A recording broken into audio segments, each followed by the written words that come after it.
Bayani Agbayani, muntik mapatay si Cesar Montano. Cesar Montano, ganito pala kung ituring si Bayani Agbayani.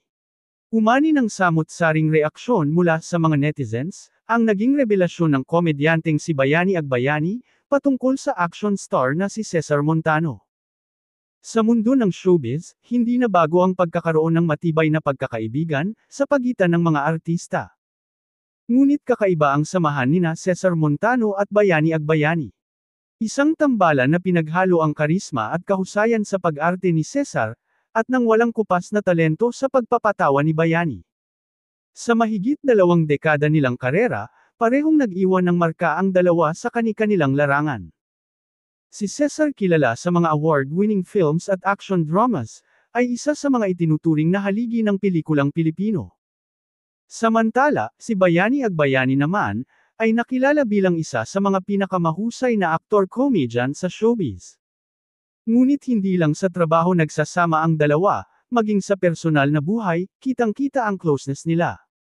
Sa dami ng proyekto nilang pinagsamahan, nabuo ang isang pagkakaibigan, hanggang kapatiran.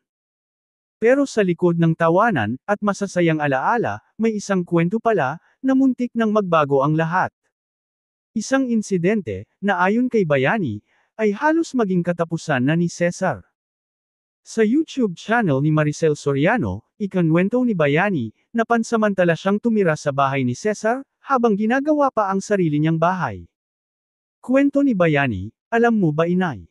Dati tumira ako dito, nung ginagawa pa ang bahay ko. Pero ang hindi inaasahang pangyayari nga ang nangyari ayon kay Cesar, na muntik na niyang ikamatay. Ani Cesar, oo dito yan, may guest room ako dito. Dito siya tumira ng niya, muntik ko pang ikamatay.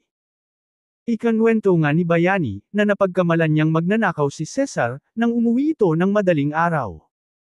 Aniya, kasi dumating siya madaling araw. Akala ko magnanakaw. Sabi niya, si Buboy ito.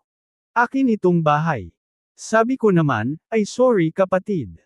Madaling araw ka nang umuwi. Yan ba ang uwi ng may asawa? Samantala, marami nga ang naaliw sa kwento ni Bayani. Patunay umano ito ng sobrang closeness nila ni Cesar. Dahil dito, marami ang humanga sa pagkakaibigan nina Cesar Montano at Bayani Agbayani, na hanggang ngayon ay nanatiling matibay.